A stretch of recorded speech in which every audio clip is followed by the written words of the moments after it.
জুবিন দাই দুঃসাহসিক কাম কৰি ভাল পাইছিল। তেওঁ নিশা হাই স্পীডত গাড়ী চলাই খুব ভাল পাইছিল। প্ৰায় নিশা অ'ত-ত'ত ফুৰিবলৈ গৈছিল। এবাৰ জুবিন দাই নিমাতী ঘাট হৈ মাজুলীলৈ যাত্ৰা কৰিছিল। জানুৱাৰী মাহৰ ঠাণ্ডাৰ দিন। লগত আছিল ৰাজেশ ভূঞা ডাঙৰীয়া। নদীৰ ওপৰত কুঁৱলীৰ বাহিৰে কোনেও একো দেখা নাছিল। দিশহাৰা হৈ নাওখন গৈ লাগিছিল এক অচিন ঠাইত।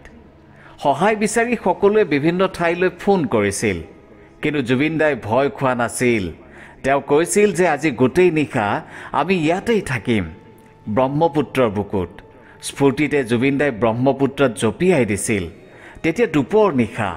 অৱশ্যে পিছত গম পোৱা গৈছিল যে সেই স্থানত পানী বেছি নাছিল। নাওখন গৈ বালিত লাগি ধৰিছিল। এবাৰ ৰুমালৰ শ্বুটিঙৰ সময়ত জুবিন দাই মান্দাকাটা নামৰ ঠাইডোখৰত এখন সৰু নদী সাঁতুৰি পাৰ হৈছিল। সেই সময়ত তেওঁৰ গাত আছিল জেকেট, জিন্স পেণ্ট, মূৰত টুপি আৰু টুপিৰ ওপৰত চশমা। এয়া কৰিমগঞ্জৰ ঘটনা। জুবিন দাই তেতিয়া কৰিমগঞ্জ হাইস্কুলত পঢ়ি আছিল। এবাৰ দুৰ্গা পূজাৰ সময়ত জুবিন দা ঘৰত নাই। কোনেও নাজানে জুবিন দা কলৈ গৈছে, কাৰ লগত গৈছে। ইফালে ঘৰত হুলস্থুল। কোনোবা এজনে ৰাস্তাত জুবিন দাক ঠেলাত উঠি অহা দেখি কথাটো জুবিন দাৰ ঘৰত জনালে।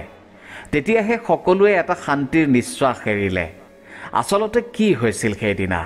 জুবিন দাই পূজা চাবলৈ এখন ঠেলা ঠিক কৰিছিল আৰু ঠেলাত উঠি গোটেই কৰিমগঞ্জ টাউনৰ পূজা চাই ঘৰলৈ উভতি আহিছিল। ঠেলাৱালাজনে নিজেই জুবিন দাৰ দেউতাকক কৈছিল, হাকিমৰ পুতেকক পূজা দেখুৱাই আনিলোগৈ। এবাৰ গুৱাহাটীত এটা চেমনীয়াৰ সংগীত অনুষ্ঠানত লোকগীত গাবলৈ জুবিন দা আৰু তেওঁৰ গানৰ শিক্ষাগুৰু শ্ৰী ৰমণী ৰায়ক আমন্ত্ৰণ জনোৱা হৈছিল।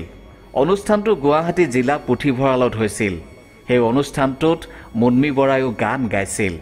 জুবিন দাই অতি সহজে হাৰমনিয়ামত গানবোৰ তেতিয়াই উঠাব পাৰিছিল। 2001 চনৰ কটন কলেজ অৰ্থাৎ এতিয়াৰ কটন বিশ্ববিদ্যালয়ৰ শতবাৰ্ষিকী অনুষ্ঠানৰ সংগীত সন্ধিয়াত জুবিন দাই 13টা বাদ্যযন্ত্ৰ বজাই গীত পৰিৱেশন কৰিছিল, য'ত তেওঁ নামঘৰৰ দবা আৰু বৰতালু অন্তৰ্ভুক্ত কৰিছিল। তামোলপুৰত থাকোঁতেই জুবিন দাৰ কিতাপ পঢ়াৰ প্ৰতি আগ্ৰহ ফুটি উঠিছিল। সেই সময়তে তেওঁ পৃথিৱীৰ বহু ভাল ভাল কিতাপ ইংৰাজী আৰু বিশেষকৈ বঙলা অনুবাদবোৰো পঢ়ি পেলাইছিল। অষ্টম নৱম শ্ৰেণীৰ ছাত্ৰ এজনে তেতিয়াই বৰ নিপুণতাৰে কীবোৰ্ড বজাই উচ্চ সপ্তকত গান গাব পাৰিছিল। জুবিন দাৰ কণ্ঠ শুনি আমাৰ সকলোৰে শ্ৰদ্ধাৰ ডক্টৰ ভৱেন্দ্ৰনাথ শইকীয়াদেৱে কৈছিল, জুবিন তুমি বৰ উচ্চাংগ সুৰত গোৱা, তোমাৰ গানবোৰ গুণগুণাবলৈ অসুবিধা। এই কথাষাৰ আজিও সত্য প্ৰমাণিত। তামোলপুৰত পঢ়ি থকা সময়তে জুবিন দাৰ এজন হাৰ্দিক বন্ধুত্ব গঢ়ি উঠা ৰজনী ৰাজবংশী নামৰ এজন সহপাঠী আছিল। ল'ৰাজন অতি দৰিদ্ৰ পৰিয়ালৰ আছিল। দুৰ্ভাগ্যবশতঃ ল'ৰাজন কিবা এক দুৰাৰোগ্য ৰোগত অথবা চিকিৎসাৰ অভাৱতেই ঢুকাল। জুবিন দাই তামোলপুৰলৈ গৈ সেই বন্ধুজনৰ কাৰ্যৰ বাবদ অৰ্থ সাহায্য কৰিছিল। আনকি বন্ধুজনৰ পঢ়ি থকা ভায়েকটোৰ অৰ্থ সাহায্যও কৰি আছিল। মাকে আহি সেইখিনি লৈ গৈছিলহি। জুবিন দা তেতিয়া যোৰহাট জেবি কলেজৰ ছাত্ৰ আৰু তেওঁলোকৰ ঘৰ আছিল যোৰহাটৰ বঙাল পুখুৰীত। এদিন ৰাতি ঘৰলৈ ফোন আহিল যে ৰিচাৰ্চ লেবৰেটৰীত থকা জুবিন দাৰ মাহীয়েক ইৰাৰ অসুখ।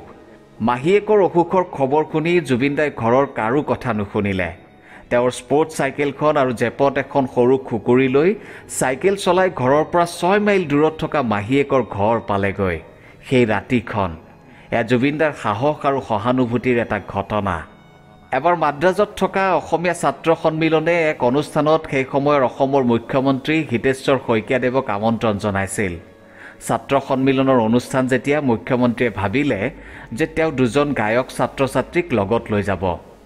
কোনোবাই তেখেতক পৰামৰ্শ দিলে আৰু সেই মৰ্মে তেওঁ জুবিন দা আৰু নগাঁৱৰ কৃষ্ণা শইকীয়াক মাদ্ৰাজলৈ লৈ গ'ল। এইখিনিতে জুবিন দাৰ আচৰিত গুণৰ কথা নিশ্চয় ক'ব লাগিব যে তেওঁ দুদিনৰ ভিতৰতে তামিল ভাষাৰ গান শিকি সেই অনুষ্ঠানত তামিল আৰু ইংৰাজীত গান পৰিৱেশন কৰিলে। অনুষ্ঠানত তেওঁৰ লগত জন পেট্ৰিক, যি এজন অন্ধ আছিল, তেওঁৰ দলটোৱে বাদ্য সংগত কৰিছিল। 1989 পৰা 90 চনৰ কথা। সেই সময়ত বম্বে অৰ্থাৎ এতিয়াৰ মুম্বাইত টিকি থকা ইমান সহজ নাছিল। ভীষণ প্ৰতিযোগিতাৰ স্থান বম্বে মহানগৰী। কিন্তু জুবিন দা পিছ হুহুকি অহা স্বভাৱৰ নাছিল। সদায় আগুৱাই গৈ ভাল পাইছিল। সেই সময়ত তেওঁ যথেষ্ট প্ৰত্যাহ্বানৰ সন্মুখীন হৈছিল যদিও বাদ্যযন্ত্ৰৰ নিপুণ হাতখনে তেওঁক যথেষ্ট সহায় কৰিছিল। বম্বেত থকা সময়খিনিত চলিবলৈ জুবিনদাই ঘৰৰ পৰা কেতিয়াও পইচা বিচৰা নাছিল। মাক দেউতাকৰ কষ্ট হ'ব বুলিয়েই তেওঁ ফোনত কথা পাতোঁতেও সকলো ঠিকেই আছে বুলি কৈছিল। দিন ৰাতি কষ্ট কৰি খাটি টকা ধাৰ কৰি জুবিনদাই সেই সময়ত এটা আধুনিক গীতৰ কেছেট উলিয়াইছিল, কিন্তু জুবিনদাই তাত নিজেই কণ্ঠদান কৰা নাছিল। ভাবকচোন, সেই সময়তে জুবিনদাই অনুৰাধা পৰোৱালক গোৱাইছিল। কেছেটটোৰ নাম আছিল অনুৰাধা। জুবিনদাৰ বুকুত আছিল অদম্য সাহস আৰু এক যুঁজাৰু মন। তেওঁ তেওঁৰ কৰ্মক প্ৰাণতকৈও ভাল পোৱাৰে আগবঢ়াই লৈ গৈছিল। গুৱাহাটী আৰু মুম্বাইৰ অসহায় আৰু অনিশ্চিত দিনবোৰৰ মাজেৰে তেওঁ বৰ্তমানৰ ফালে ধাবিত হৈছিল। তেওঁ সৰুতেই ইয়াৰলিং নামৰ এখন উপন্যাস পঢ়িছিল। উপন্যাসখন লিখিছিল মাৰ্জাৰী কিনান ৰলিংছে। মেট্ৰিক পাছ কৰাৰ পিছত জুবিনদাই চাৰ্লি চেপলিনৰ আত্মজীৱনী বৰ ভালকৈ পঢ়িছিল। এইখন কিতাপে জুবিনদাক বৰকৈ প্ৰভাৱিত কৰিছিল। সেয়েহে চাগে জুবিনদাৰ হাতত টেটু হিচাপত চাৰ্লি চেপলিনৰ ছবি আছিল। জুবিনদাই ভাল কিতাপ পালে দেউতাককো আনি দিছিল। তাৰ ভিতৰত আছিল ডেন ব্ৰাউনৰ দা ভিঞ্চি কোড আৰু আৰহান পামুকৰ স্নো উপন্যাসখন। জুবিনদা আছিল নিৰহংকাৰী স্বভাৱৰ। তেওঁ নিজৰ কীৰ্তি আৰু সফলতাৰ বিষয়ে কেতিয়াও কথা পতা নাছিল। অসংখ্য সাফল্য গানৰ স্ৰষ্টা হৈও তেওঁ কোনোদিনে কাকো সেই গানবোৰৰ বিষয়ে নুসুধিছিল। গানৰ বিষয়ে কোনো মতামত বিচৰা নাছিল। জুবিনদাই ফিল্মফেয়াৰ এৱাৰ্ড বা স্বয়ং ৰাষ্ট্ৰপতিৰ পৰা পুৰস্কাৰ লৈ আহিও কাকো একো কোৱা নাছিল।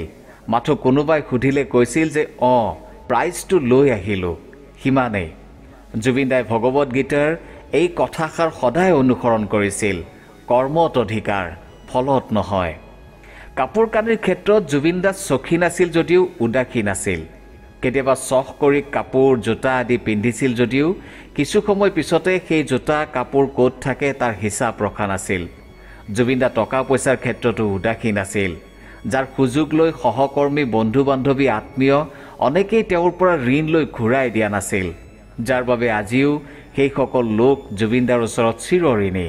জুবিনদাৰ আন এটা লক্ষণীয় গুণ হ'ল তেওঁৰ স্বভাৱ আছিল ফকীৰৰ দৰে। মানুহক মুক্ত হস্তে দান কৰিছিল। কাৰোবাক কেতিয়াবা টকা দিলে, কিমান দিলে তাৰ হিচাপ ৰখা নাছিল। তেওঁ অতীত বা ভৱিষ্যতত কি হ'ব ভাবি চিন্তি বহি থকা বিধৰ নাছিল। সদায় বুদ্ধদেৱৰ দৰে মনীষীসকলে কোৱা বৰ্তমানত জীয়াই থকা কথাষাৰ পালন কৰিছিল। এই কথাষাৰ একেবাৰে সঁচা। জুবিনদাই প্ৰায়েই কৈছিল যে অতীত ভৱিষ্যত সকলো বৰ্তমান।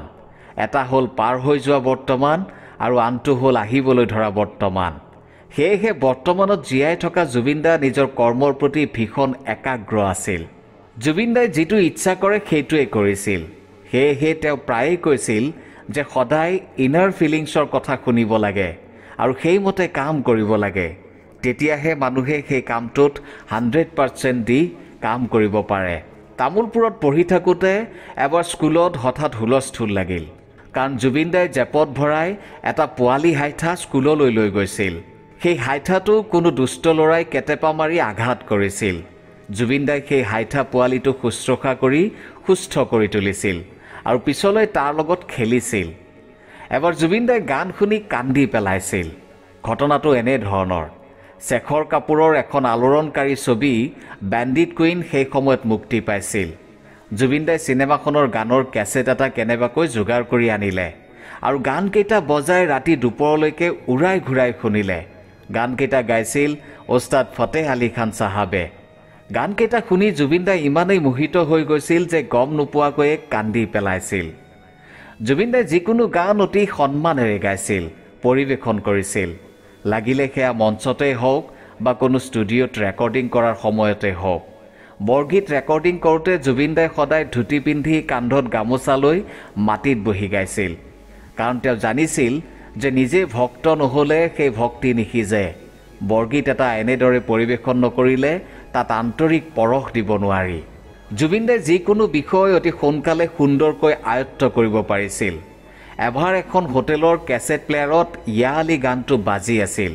তেতিয়া তাত আহাৰ গ্ৰহণ কৰি থকা এজনে হোটেলৰ মেনেজাৰক সুধিলে গানটো কোনে গাইছে বুলি। তেতিয়া মেনেজাৰে কোনোবা পাঞ্জাবী গায়কে গোৱা বুলি ক'লে, অৰ্থাৎ এজন অসমীয়া গায়কে গোৱা বুলি কোনেও মানি লোৱা নাছিল। একেধৰণৰ বিভ্ৰম অনুৰাধা পৰোৱালৰ লগতো হৈছিল। বম্বেত প্ৰথম কেছেটটো ৰেকৰ্ডিং কৰোঁতে অনুৰাধা পৰৱালে সেই কেছেটটোত গান গাইছিল। তেতিয়া অনুৰাধা পৰৱালে কৈছিল যে তুম আছামিজ হৈ নেহি सकता। তেতিয়া জুবিন দাই তাৰ প্ৰমাণ দি কৈছিল যে আই এম 100% আছামিজ। জুবিন দা বন্ধু বান্ধৱ আদিক পাহৰিব নোৱাৰা স্বভাৱৰ আছিল। সেয়েহে তেওঁ যাক যেনেকৈ পাৰে সহায় কৰিছিল। অসমৰ পৰা মুম্বাইলৈ নিজৰ সপোন বাস্তৱ কৰিব বিচৰা সকলো যুৱক যুৱতীৰ বাবে জুবিন দাৰ মুম্বাইত থকা ঘৰটো আশ্ৰয়স্থল আছিল, তাকো বিনামূলীয়া। জুবিন দাৰ মাত্ৰ এটাই কথা আছিল যে থকা খোৱাৰ কথা কোনেও চিন্তা কৰিব নালাগে, মাত্ৰ কাম কৰিব লাগে আৰু এষ্টাব্লিছ হ'ব লাগে। জুবিন দাৰ প্ৰতিভা আৰু তেওঁৰ কিছুমান আচৰিত গুণ বা স্বভাৱত মুগ্ধ হৈ অনুৰাধাৰ দেশৰ লিখক স্বনামধন্য শ্ৰী ফণীন্দ্ৰ কুমাৰ দেৱ চৌধুৰীদেৱে জুবিন দাক এখন গ্ৰন্থ উপহাৰ দি লিখিছিল, জুবিনৰ সৈতে দেখা হোৱা মানে এটা মহাসমুদ্ৰৰ সৈতে মুখামুখি হোৱা। সমুদ্ৰৰ বিশালতাই একমাত্ৰ পৰিচয় নহয়, তাৰ গৰ্ভৰ গভীৰতাত লুকাই থাকে অজস্ৰ অমূল্য সম্পদ।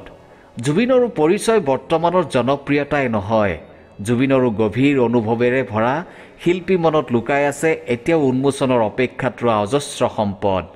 সেই উন্মোচনৰ অপেক্ষাত জুবিন দাৰ স্পৰ্শত প্ৰকৃতিও প্ৰাণ পাই উঠিছিল। এবাৰ হাজোৰ পৰা আহি থাকোঁতে শলাৰে খুচি বজাৰত বেচিবলৈ লৈ যোৱা কাছ এটা দেখি জুবিন দাই 1800 টকাত কিনি আনি সোণাপুৰৰ স্প্ৰিং ভেলী ৰিজৰ্টত থকা পুখুৰীত মেলি দিছিল। এবাৰ এটা গাড়ীয়ে আঘাত কৰা মুৰ্গী পোৱালি উঠাই আনি সুস্থ কৰি বহুদিন তাক কোটৰ জেপত লৈ ফুৰিছিল। পাছত এটা মুৰ্গীৰ পোৱালিৰ জাকত তাক মেলি দিছিল। জুবিন দাৰ খঙৰ ভমকটো বৰ তেজাল আছিল। খং উঠিলে তেওঁ শান্ত কৰা বৰ কঠিন আছিল। বস্তু বাহানি ভাঙি নিজৰ হাত শৰীৰ এইবোৰ ক্ষতি খুন কৰিছিল। অৱশ্যে এই খংবোৰ স্থায়ী নাছিল। জুবিন দা যথেষ্ট আত্মবিশ্বাসী আছিল। কান্ধত গীটাৰেই হওক বা কেতিয়াবা কীবৰ্ড লৈ ঘূৰি ফুৰা দেখি বহুতেই তেওঁক ঠাট্টাও কৰিছিল। এদিন এজন শিল্পীৰ নিৰ্ধাৰিত কাৰ্যসূচীত জুবিন দা উপস্থিত হ'ব পৰা নাছিল। তেতিয়া সেই শিল্পীজনে জুবিন দাক বেয়াকৈ কৈছিল। লগে লগে জুবিন দাই আৰু তেওঁৰ লগত নবজাওঁ বুলি খঙত একো নাই হৈ হেমচন্দ্ৰ নামৰ লগৰ এজনৰ হোষ্টেল ৰুমলৈ আহি ক'লে, দেখুৱাই দিম মই তাক। তেতিয়া হেমচন্দ্ৰই কৈছিল, অহংকাৰ নকৰিবি। তেতিয়া জুবিন দাই কৈছিল, অহংকাৰ নহয়, self confidence will be the base of my success. Within 2000 Zubeen Garg will be the substance.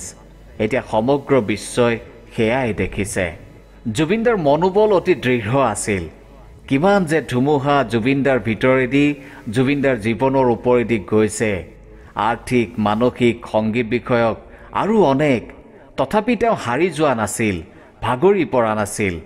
সাধাৰণ মানুহে সেই কাম কৰা বহু কঠিন। ভগ্নী জংকী আৰু বন্ধু জয়ন্তৰ দুৰ্ঘটনাত মৃত্যু হোৱাৰ দিনা ৰাতি জুবিন দাই বালিপাৰাত ৰাস্তাত থিয় হৈ চিঞৰি চিঞৰি পাৰ হোৱা গাড়ী এখন ৰখাই গুৱাহাটীলৈ আনি নৱগ্ৰহ শ্মশানত সহদাহ কৰিছিল। ঘৰৰ মানুহে খবৰ পাই সৎকাৰৰ আগে আগে আহি পাইছিল যদিও শ্মশানলৈ যাবলৈ দিয়া নাছিল। কিজানি তেওঁলোক দুৰ্বল হৈ পৰে, শোকত ভাগি পৰে। এবাৰ জুবিন দা মোৱাবাৰীৰ ফাংচন এখনলৈ গৈছিল। ফাংচন শেষ কৰি পুৱাই পুৱাই গুৱাহাটীলৈ ঘূৰি আহিছিল। জুবিন দা আহিছিল জাগিৰোডৰ এজন বন্ধুৰ লগত, বাকীবোৰ আহিছিল বাছ এখনত। কিন্তু জখলাবন্ধাত জুবিন দা অহা গাড়ীখন এক্সিডেণ্ট হোৱা দেখিলে বাকী লগৰবোৰে। গাড়ীখনৰ অৱস্থা ইমানেই বেয়া আছিল যে সকলোৱে ভাবিবলৈ বাধ্য হৈ পৰিছিল যে জুবিন দা আৰু তেওঁৰ লগৰজন হয়তো আৰু নাই।